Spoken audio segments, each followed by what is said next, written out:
Hello and welcome to the Categorically Romance podcast. I'm Aaron. And I'm Bree. And today we are so happy to have joining us author Allie Williams. Allie, tell us how 2023 has started off for you. It's been good, actually. I've had a really lovely time, spending lots of time with friends and family. I have managed to get myself a new girlfriend and a new boyfriend. I'm polyamorous. So I'm living my best life right now. Love that for you. Love it. Lots of going out for dinners and playing board games. Turns out that, queer polyamorous people are all obsessed with board games. So that's those are the wild days that I have. You always have enough people for a board game when you're polyamorous, right? Exactly. I mean, so what board games are we obsessed with at the moment?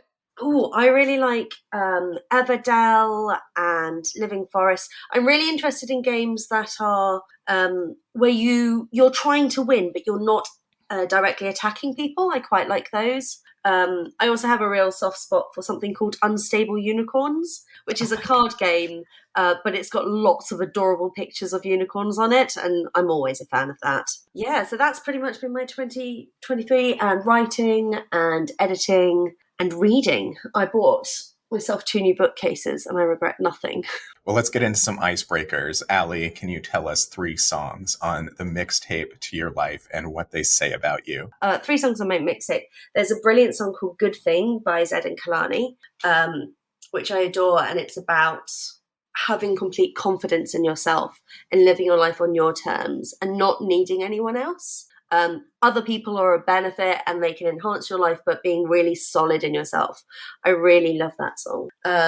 I also Uptown Funk by Bruno Mars. Yes. There's an ongoing joke in my family that whenever we have a sort of family party, this song comes on right at the end. It came on in the last song in my sister's wedding party. And all of us, I've got 3 siblings and my parents, we all get on the dance floor and just dance. I love that. It feels like a rom-com moment. It's really funny. And it goes back to my youngest brother when he was about 14 or 15. And I found the video recently doing quite a camp dance to it, like proper going wild. And it was such a brilliant moment. And then ever since then it's become like a family song that we sing. Whenever it comes on, we just dance and dance and dance, which I absolutely adore. And the other one I'm really into at the moment it's quite quiet and slow. It's called Take Me to War by the Crane Wives, who are sort of almost folky, and it's quite an angry song. But I quite like angry songs. I feel like there's a lot of things to be angry about at the moment in the world. Gosh, that sounds depressing, but also true. So I quite like. It's quite nice to have a good sort of ragey song at the same time. Well, if you came with a warning label, what would it say? Oh, like 100% contains filth. I write erotic romance and I talk a lot about it. I'm also neurodiverse. I'm part ADHD, part autistic. Which means that I have special interests, and I have made romance and relationships and kink my special interests in terms of like really fascinating in how they work together. Contains filth is probably the best warning label for anyone. I love it. Wonderful. We're here for it. Please tell us who is one of your most read authors. There are so many here. I'm going to mention 2, I think. And disclaimer, I'm actually really good friends with both of them, but they are amazing. So the first one is Talia Hibbert. Talia is what one refers to as a good egg. She is the most excellent of eggs, and she's funny and kind, and every time she brings out a book, I message her and I'm like, I wish I'd written your book. God damn it, how are you so talented?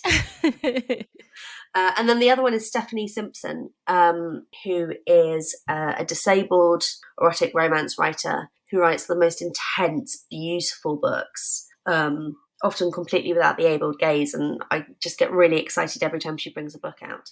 And again, really decent human being. I like authors who are decent human beings. And it's even nicer when like, oh yeah, I'm friends with like Talia and Stephanie. It makes me feel super fancy. You like a good egg, Allie. You like a good egg. We love a good egg. Yeah. We love to hear romance origin stories. Can you share with us how you became a romance reader? So this is a really fun story, especially considering the topic of the podcast.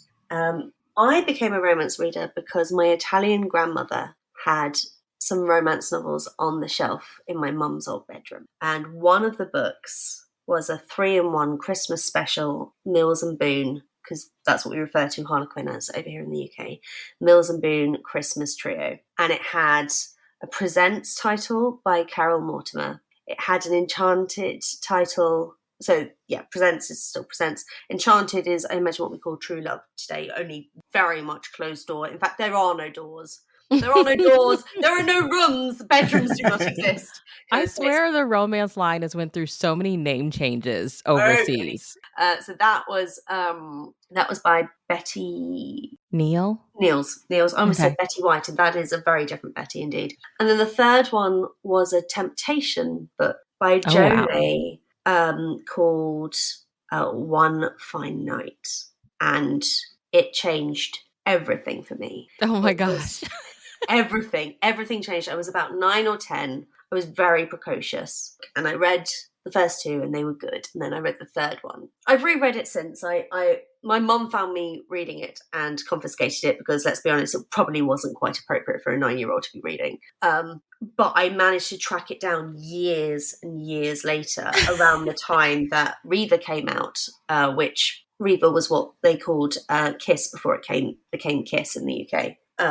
Because it led on from those temptation books. And it changed everything for me. It was the first time I'd read a book where I realised it could be something other than just a wife and a mother. Not because there's anything wrong with that, obviously not.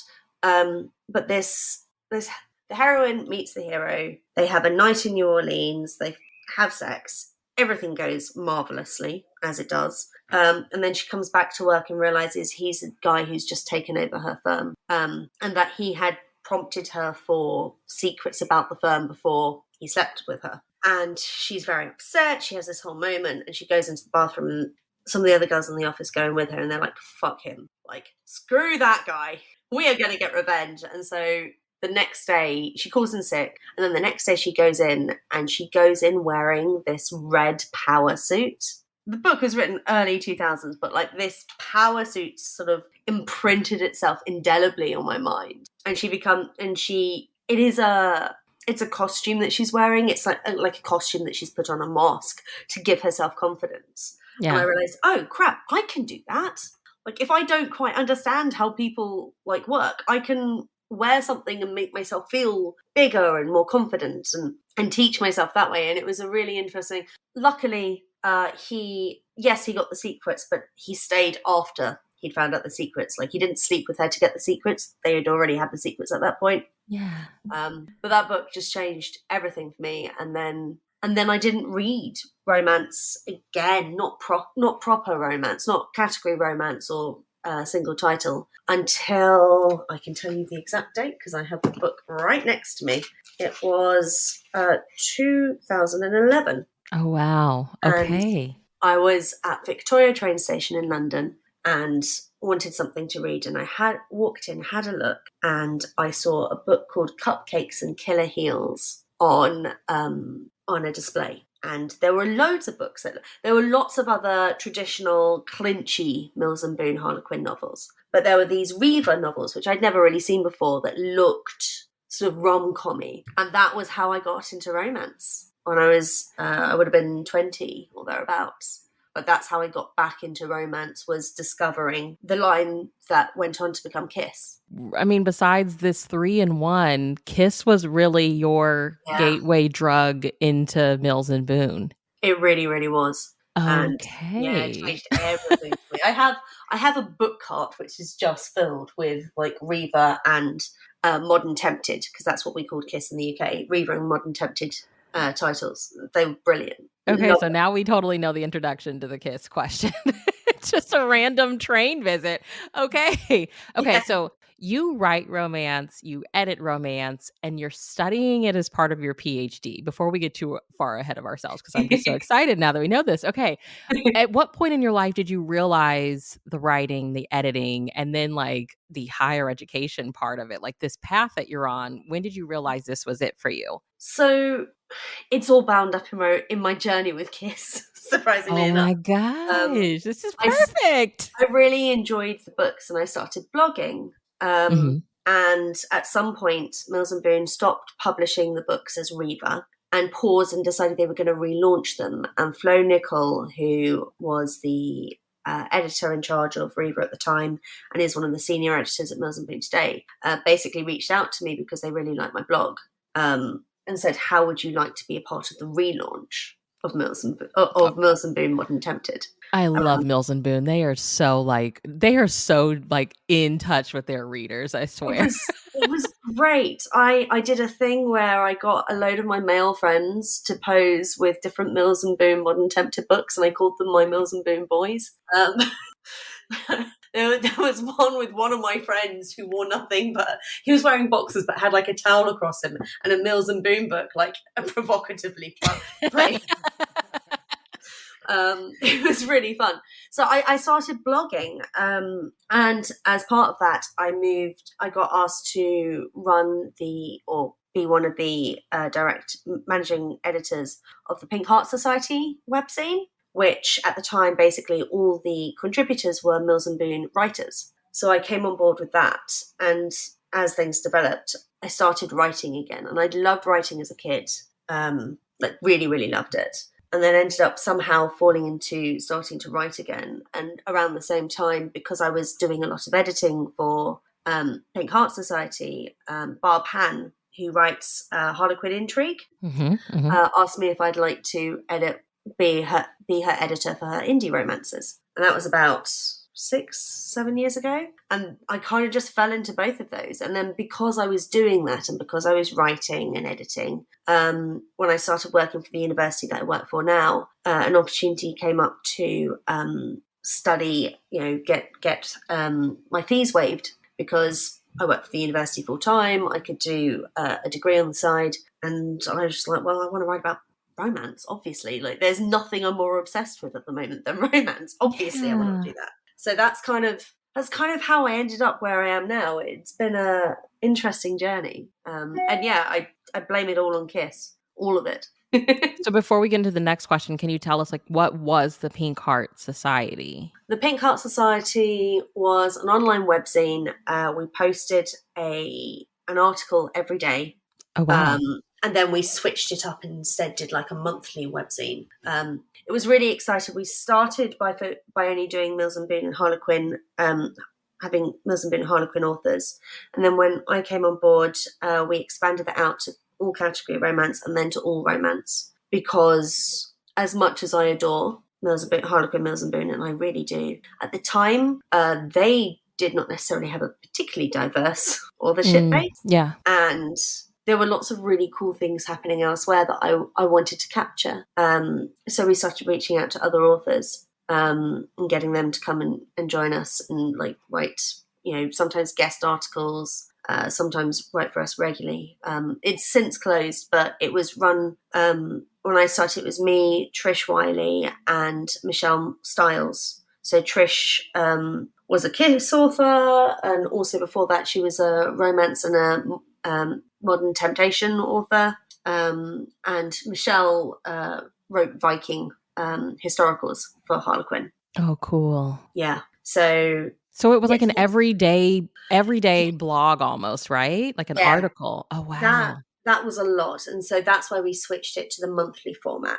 But even then, that was still a huge amount of work. And I did that from 2014 to beginning of 2019. So I did it for about 5 years. Oh my gosh, Allie, that's a long time. It was a long time. It was really wonderful. Like, I got to work with some incredible people. I got to know different authors, Piper Hughley and Corey Alexander, and so many people wrote for us. I mean, seriously, never underestimate the power of just of being a blogger. You never know whose attention you might get. And it was really interesting. And it was really good because I was at the time an aspiring author. So spending a lot of time with other authors is really cool. Now I'm a member of Wordmakers that Tasha Harrison runs. And it's how I met Amanda Cinelli. But like Pippa Roscoe and Amy Andrews, I met via my work on Kiss and Modern Tempted. Just those books did so much for me at the time. I know, they changed the trajectory of so much of your life, Allie. That is so cool. Okay, this is getting even cooler than I was expecting. I knew it was going to be cool, but I didn't expect. I just figured you had been reading Mills and Boon forever, and then boom, Kiss comes out. It's just, I wasn't expecting this. No, it really changed a lot of things for me. I mean, I dipped in and out, but because that Mills and Boon book had been confiscated by my mum, and when I was growing up, she would check the books I would take out of the library, all the way up until I was like 14, 15. So I wasn't really allowed sexy books. I was allowed pre-approved books. It's part of the reason why I love romance so much today, because it was like a secret pleasure.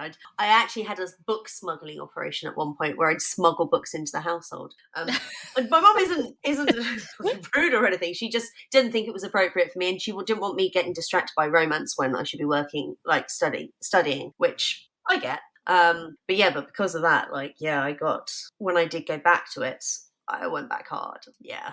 I have a collection of 1970s Mills and Boon romances with the original editions and covers, where all of those old covers are oil paintings. So it's from around the time 1972, which is when Harlequin bought Mills and Boon and started publishing in the States. And around that time is when, I'm a massive nerd. We love nerds here. We Yes. love nerdery. So around 1974 is when they started publishing American authors, because before that they only published British authors. So you get like Janet Daly, Violet Winspear, I'm fairly certain was American. You get those sort of really early Americans, but around that time I've got about 30, and all those covers were all oil paintings. They commissioned an oil painting for every cover. It's why those covers are so evocative. And yes, they are dated, and yes, they are slightly rapey in places, and yes, there are some where I'm like, okay, I really need to give that to charity because that does not reflect in any way, shape or form my attitudes. And there's a lot of falling in love with ex-boyfriends, uncles or fathers, which happens now, but in a very different context in romance. So yeah, fascinating. And I'm going off on complete tangent. No, Yeah. you are free to go off on tangents here. We love tangents. Are you able to talk with us about your PhD studies? Yes. So I'm doing a creative writing PhD. I am writing speculative, so that's science fiction, fantasy and paranormal romance short stories, and I'm analysing some short stories as part of it. So there is a short story called Caroline's Heart by Austin Chant. There's a short story from the Love, Blood and Something collection, Brain Freeze, by Fiona Zeed. And there's the In the Bedroom of Medusa by Megan Cubed. So I'm sort of analysing those. I'm particularly interested in what we call counter publics. So an intimate public is where you have a shared understanding of like a social phenomenon.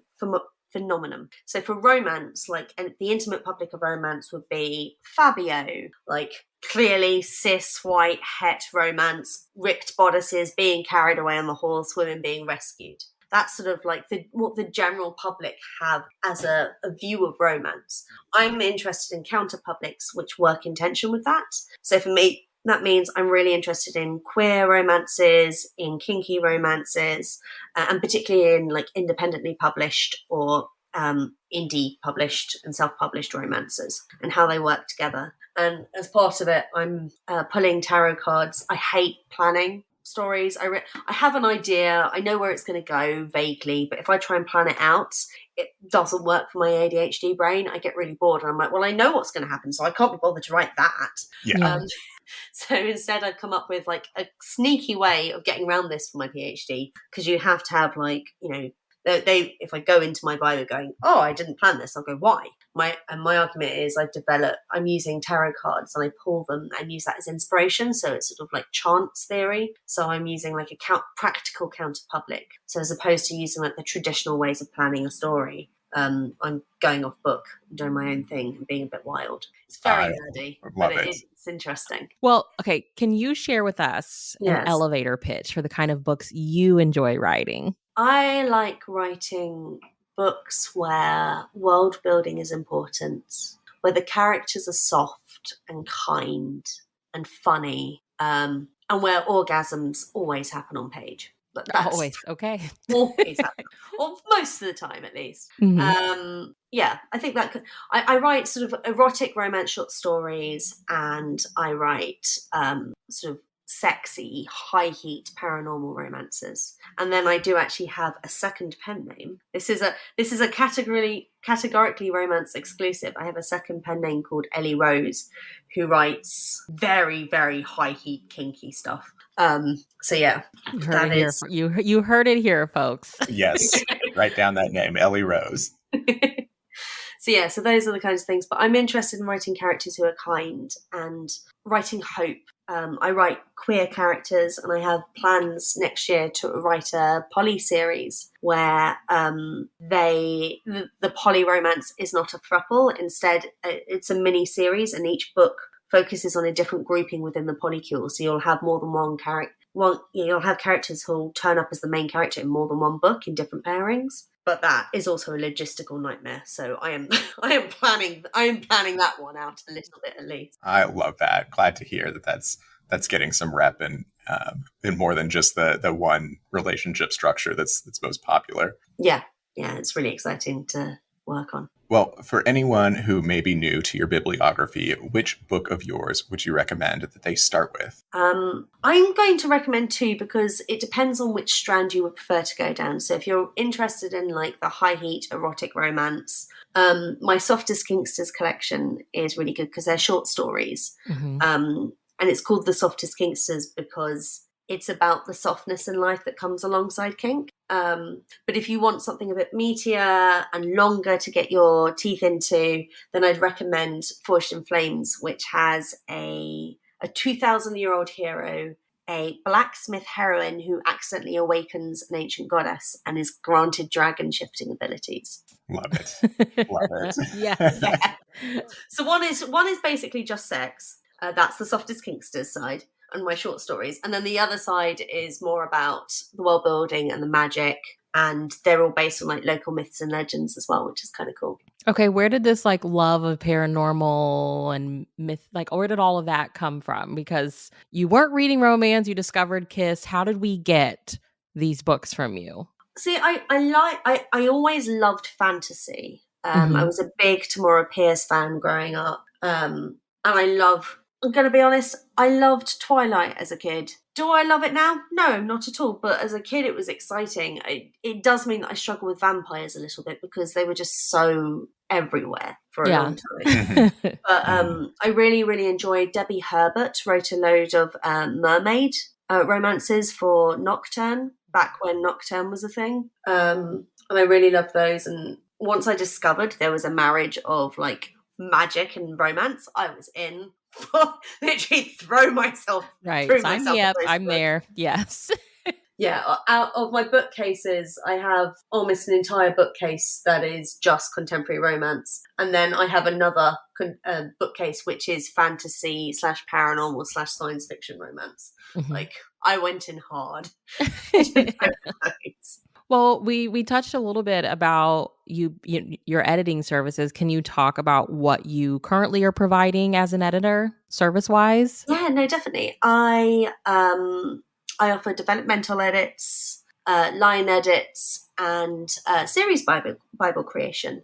So developmental edits are sort of where I read a book at its earlier stages and give feedback on like the overarching structure. So that is where I'll read through it and give you a cover letter and talk about, oh, this is really good, but I think you need to think about restructuring some of the romance aspect, the romance arc here, or let's think about the characterization of your hero or, you know, heroine or whatever. Line edits are where I get into the nitty gritty and you get like comments on spelling, punctuation, grammar, as well as those overarching big themes. And then series Bible is where I read through the book and I create like a document that pulls together all the different aspects of the book, so that when you're like, oh, how tall is that person? You don't have to go back and look through it yourself. You literally go to the Bible and it's all there for you. I love it. I'm really excited. I've worked on some really exciting projects. Stoneheart by Katie Robert, the prequel to the Dark Olympus series. I edited that. I've just finished. Jackie Lau has just had I think it's called Not Your Kind of Valentine, or Not Your Valentine. Yeah, which I edited. That was my first time working with Kobo, which was very exciting. Who has Alex Voynov, and I've done some work for Italia as well at various points. I love editing. There's something about someone sending you work and then working with someone. I'm not a prescriptive editor. I'm like, you must change this thing. I mean, there are some things where I'm like, well, your spelling is wrong here. I would recommend you change it. But there's something about working with someone on a project. I never see my job as changing it. I see it as making sure the author's voice can be heard. When you write, like you know everything about the book. It's all in your head. And sometimes you forget that you need some more of that on the page, or you don't need to put all that information on the page, even though you have it all. It's about making sure that the author's voice shines the best it can do, so that it reaches the readers in the way that you're trying to get there. That's kind of what I see editing jobs as. So yeah, I think that makes sense. Yeah. It does. Thank you so much for that. Well, we've talked Harlequin Kiss. Can you, for anyone that has yet to read a Harlequin Kiss title, how would you describe the line to them? I heard someone describe it once as all the heroes in Harlequin Kiss as being the Presents heroes before the traumatizing thing happened to them. You know how Presents heroes are like really strong and tall and brooding because something terrible has happened to them in their past. Yes. Yeah. Lots of daddy issues there. A lot of daddy issues. Exactly. So Kiss heroes are kind of the heroes before they have the traumatizing incident. They're what happened if they were emotionally stable, which always amuses me. That is so on point. It's not even funny. I know, right? But also the heroines are really funny. They're really strong. I really love the fact that they have their own careers. They're artists and writers and businesswomen. They have jobs and they have their own lives. And it's also quite rom-com-y in the way that we're seeing quite a lot of rom-coms and single title at the moment. Quite a few of these authors have gone on to write single title. Stephanie London has been writing like The Dash and Where's Prada? Where's Prada? Yeah. She started off as a Kiss author. Heidi Rice has written some rom-coms. Fiona Hunter, not Fiona, was that Hunter? I can't. Harper. She now writes as Fiona Lucas. Writes single titles. Also started there. And Amy, of course, our beloved Amy Andrews. Yes. And Joss Wood, who was in Desire but has moved over to Presents now. And for so many years after the line closed, these authors became auto-buys for me. Like I read everything they wrote. Yeah. It was, So was it, I mean, you picked up the first one kind of on a whim at the train station. You needed something to read. How quickly into it, how many books into it were you like, okay, I'm really into this? Was it that first one? Was it like... Oh, it was the first one. Really? I mean, as someone who's neurodiverse, I developed special interest quite quickly and I became vaguely obsessed with these books. Like there's a level of detail. At one point I created I don't know where it is now. I created an online map where I mapped out like on the world where all of the different books took place. Yeah. I'm quite special.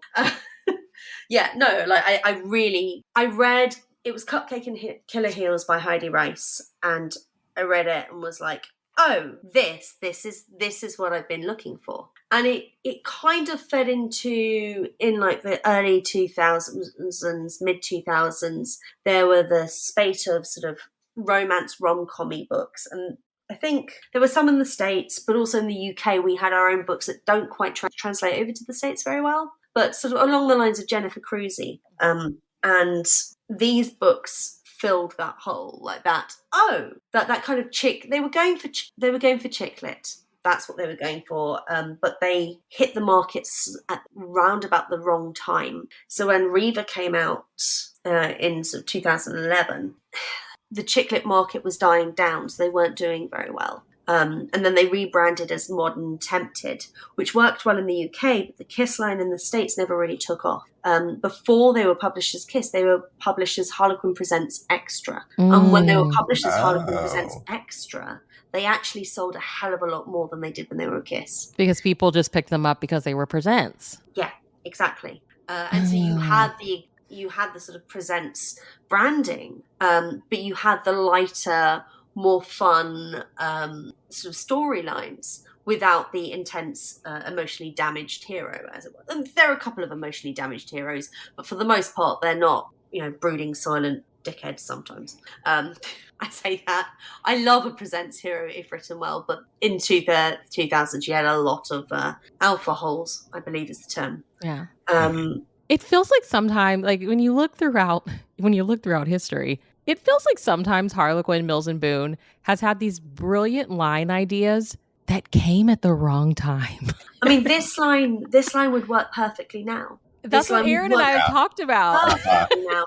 And actually, I think some of the changes that they're doing, because they're bringing out a new line. It feels very Kishish, right? Very much so, which is quite exciting. I have a proposal lined up that I might send them. Please do. But it does feel very Kiss. And I think Desire has been starting to feel a little bit more Kiss, sort of Kiss adjacent. Oh, yeah. Which has been really exciting. Like I loved these books, but when this line closed and when Super Romance closed, because that was the other one I absolutely adored, I drifted away from Harlequin for a bit. Mm-hmm. I wanted sex on page, so at the time romance or true love wasn't working for me. Presents heroes were always that little bit too intense. Like, it's not a light reading a Presents. They're very intense. They which are. Is perfect. Yeah. That's exactly what they're supposed to be. Mm-hmm. But Kiss is not intense in the same kind of way. And that's why I ended up moving over to single titles and sort of got vaguely obsessed with those. I miss this line. Like, the writers who wrote there were so talented. Genuinely cannot recommend this line. And they were doing interesting, exciting things. Like, there's Nikki Logan's His Until Midnight. Takes place, I think, over 4 years. And it's the hero and the heroine have one night together every 4 years. Where they meet in, I think it's Hong Kong, and they have like this really fancy dinner. They don't sleep together. They never even kiss. They just have this dinner together once a year. Because she's married to his best friend. And there's no cheating, there's no nothing, and then you discover the book opens on the 4th year, the night of the 4th year, and everything has changed because she's no longer with her ex. Okay. And it was really exciting seeing something that played with time in a way that I'd never seen a category romance do before. A bit like Pippa Roscoe has, I think it was her first book, where the entire book takes place over 24 hours. Stuff like that's really exciting. Amy Andrews has a book called Driving Her Crazy, where the heroine is recovering from an eating disorder. And Joss Wood has The Last Guy She Could Call, which has, spoilers, but the ending of that book, she's an sort of art dealer, collects things, travels all over the world. She comes home, falls in love with her best friend's brother, kind of thing. And he has big abandonment issues. And at the end of the book, what happens is she doesn't give up her job and stay home. He is very rich and gives her a credit card and basically goes, I cannot tie you down. I know what you want to do. So go do the thing you love. Travel all over the world. Just come home to me. Oh, Yes, that feels very, very Joss Wood. I know, right? But it just felt exciting. And I saw neurodiverse characters. Amy wrote one in, I think, Girl is Likely, or Most Likely. And then, Oh, Girl Most Likely to yes, Girl Most Marry, I Likely in the think. Wedding Yes. Quartet. Yeah. Yeah, yeah, love that book. And she also wrote, I think it's the hero who has a prosthetic limb in one of the books as well. Just really exciting, really different. It didn't feel like just another book. It felt like they were doing something new and exciting, and that's why I'm so glad they released them when they did, because otherwise I would not be where I am. I would not be where I am today. But I kind of wish they released them now, because they do so well now. They do so well. Oh yeah. That's the conversation we had. Like, I asked Aaron, because when we read Kiss in January, this is March, and I was like, I had at that point only read like one or two, and he read one and it was his first, and I was like, do you feel like it was ahead of its time? And he's like, absolutely, I feel like these would do great now. And I'm like, I do too. So frustrating, because they were loved. Like, the people who loved them absolutely loved them. Do you think, okay, so what age demographic did you feel like it was targeting? 20 to 30 somethings. Okay, so here's my theory, and I want to get your perspective, because obviously I'm assuming it may be the same or different over there. Yeah. Here in the States, I feel like Aaron, please jump in, correct me if you think I'm wrong, but the age demographic like that is like the classic, as Aaron calls it, the dominant like readership of category tends to be, they're older, right? Like, if I go to the Walmart and I chat with a woman in the book section, and we're both getting Harlequins, they tend to be like mid 60s, right? Like, they're older. Was Kiss an attempt to bring in a younger audience, but category still had that dominant readership that was already too old for the 20-something books, and like they weren't buying it? So I loved these books, but the reason I picked it up was because the covers did not look like a Mills and Boon cover. Okay. But also in the UK, it's quite, now obviously illustrated covers are all the rage, but we've had illustrated covers in the UK for years because you didn't get clinch covers. Even like Julia Quinn books, like the Bridgerton series, they would either be illustrated covers or it would be like a mirror with a pair of gloves on the cover. Mm-hmm. Like, the only books that had clinches were Mills and Boon books. The only ones, or at least the ones that I remember growing up. So there was a stigma with the series, and they did a lot of work on challenging that. Do you remember the Chatsfield project? No. Yeah. So the Chatsfield was a project they did with Presents, which must have been a nightmare to coordinate. But they basically set up this fake hotel called the Chatsfield Hotel. So Chatsfield, it must have been. I'm checking it out as I speak. And they had two series set in the Chatsfield Hotel. It was Chatsfield. Two Present series. And the idea was that you had different events happening at the hotel. It was really funny, and it was really clever. Like, everything kind of all linked in together. All of these books were sort of tied in together. Like, you would find references to like earlier books in later books, because all of the romances happened in the same place. I'm just looking at the Chatsfield now. Yeah, it was a big deal, and they did a big thing that they were organising with it. And I was involved in some of that a little bit. Like, I did an online, like a blog post set at a party that had been held at the Chatsfield, and then that party got referenced in some of the books, and it was really exciting being a part of it. They must have released, 16, 20 books. And that was part of their way of like engaging with it. But we also don't want to entirely criticize Mills and Boon in case they decide they don't want to hire me because of it. But also, I don't always think that the branding decisions they've made have worked. Okay. Yeah. Like, in the UK, like, you have very clear branding in the States, but in the UK they redid the branding, and they didn't get a marketing company that had any experience in publishing to do it. Okay. And so it just didn't. They've redone a lot of the covers now, but like, for example, the Desire covers, which was so gorgeous at the time, were white and black had like a red box and then just like a slither of a black and white picture. Mm-hmm. And this was the time when like Reese Ryan's books were starting to be published, and you had these gorgeous covers. And they stopped being sold so much in supermarkets. Like when I was at uni, you could pick them up in Tesco's, which is our kind of Walmart.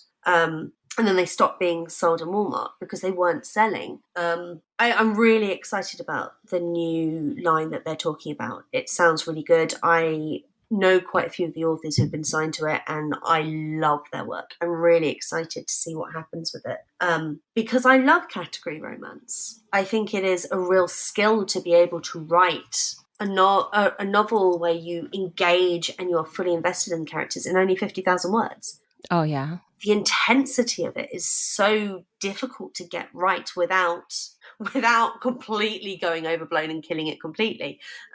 So I've gone completely off topic, but I always do. You're fine. It is definitely a game changer when you get used to, reading a 50, 60,000 page book and you pick up like a big 400 plus page romance and you're like, we don't need so many pages.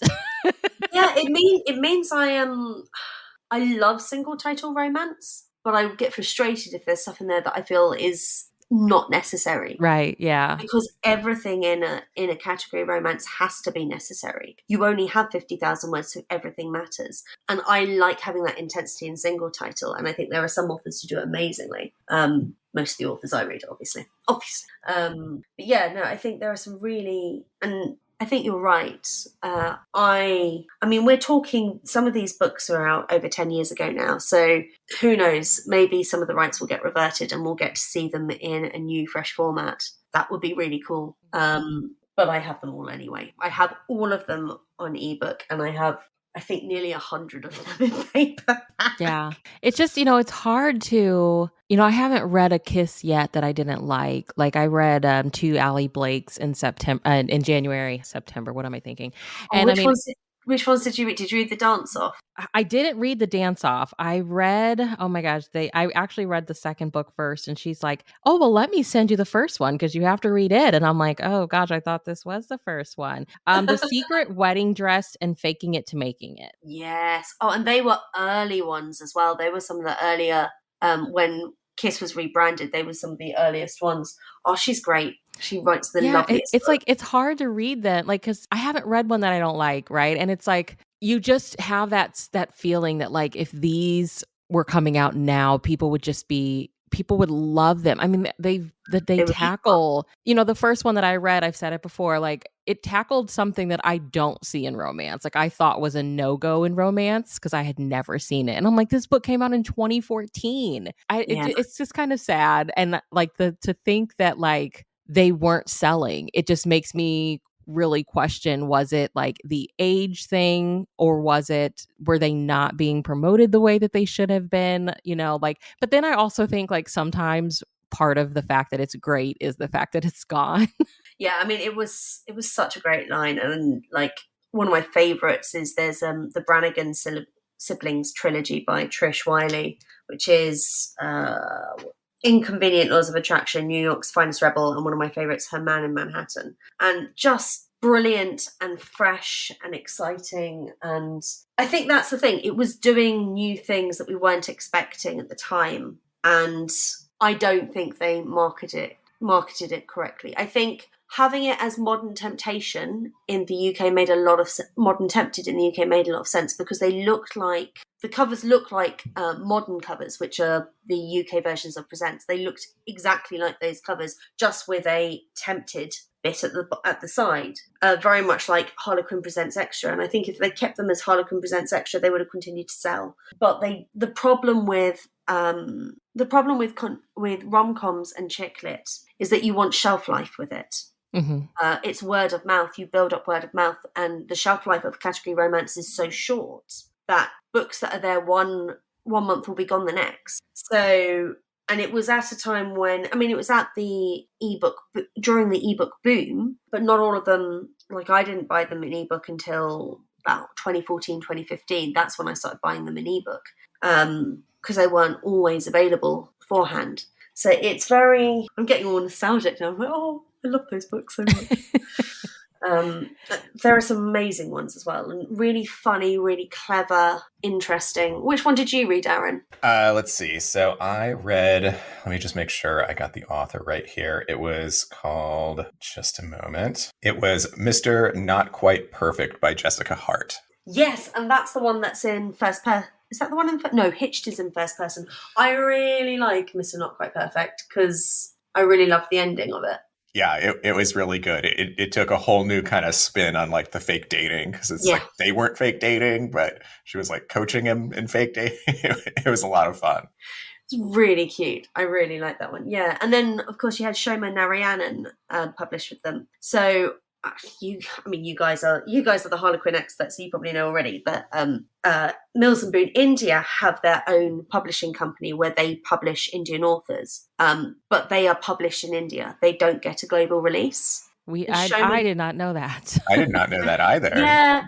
Well, sometimes they also don't publish in English. They publish in different dialects. But yeah, Mills and Boon India is an entirely different empire of it. That is an interesting word to use in that particular context. Whoops. But I love to know that like there are romances being published in India, though. Category romances in India. That is awesome. And they are written by Indian authors who are very talented. And Shoma Narayanan was one of I think she was the first Indian author, Mills and Boon Indian author to be published globally. Wow. And she had 3 or 4 books with Modern Tempted. And they don't necessarily quite exactly fit with the feel of the line because they're written for a different audience and you can feel that, but they do feel modern and exciting. And that was really cool. And I liked the chance to have a view into this whole other branch of Harlequin Mills and Boon that we don't get to see. I know. Yeah. They publish their own books. They translate some of the global books into Indian or Gujarati and some of the other languages, but they don't. Very rarely they publish globally. Do we get the Indian authors published globally? And I think that's a really interesting thing to note. It was definitely around 2013, 2014. It was still a huge market over there. Wow.